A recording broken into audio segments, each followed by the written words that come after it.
And now to politics. The state seems set for the two former deputies of the late Ondo State Governor, Rotimi Akeredolu, to slug it out in the November 16 governorship election.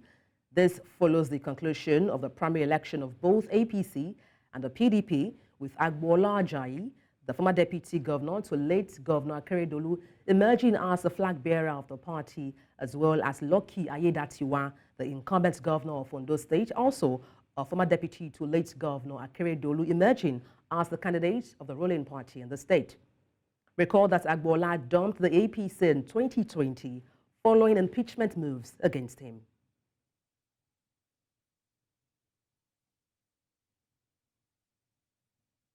And to unpack this, I'm joined by a political analyst, Henry Olonimoyo. Good afternoon. Glad to have you join me, Henry. Good afternoon. Thank you for having me. Okay, let me start by asking what implications does Ajayi Agboola's emergence as the PDP candidate for Ondo State governorship election have for the political dynamics in the state? Yes, thank you very much. It appears that the November governorship election is going to be a very exciting one, because it appears there's going to be a straight battle between the former deputies of Ondo State in Agboola Ajayi and the sitting governor Aiyedatiwa. And it comes to be a very exciting one, because Agboola Ajayi is a grassroots politician, one that knows his onions well, and also from the same central district as the sitting governor. And so it's going to be a very tough one. Again, it appears that where the winner will emerge will be how well they are able to do outside of their central district. I'm talking of the central as well as the north. And so a lot of it lands on who and who will be in their political camps. Take, for instance, Agboola Ajayi, who will be his running mate? What central district will the person be from? All of these things will also weigh heavily on who eventually carries the day.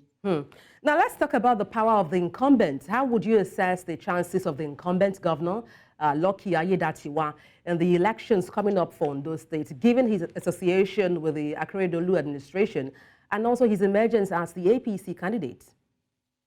Yes. If there's anything we have learned in Nigerian politics over the last few years, is that however small, however little you are, the moment you become an incumbent, you become really, really strong. We have seen Aiyedatiwa emerge from a so-called battle of the titans in the APC primaries with a landslide. And he has a lot of resources to run this election.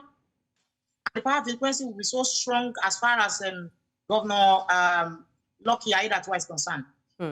Let's talk about, some more when it comes to rivalry. How do you anticipate the rivalry between Agboola Ajayi and also Lucky Aiyedatiwa, both being former deputies of Governor Akeredolu?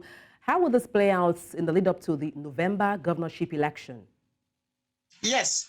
I also forgot to say that a lot of it also lies well with how the APC is able to handle its reconciliation efforts as part of the fallout of the last primary elections.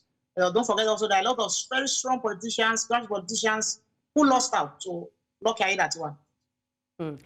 What are the key issues likely to dominate the discourse, for this run-up to the Ondo State governorship election? And the APC.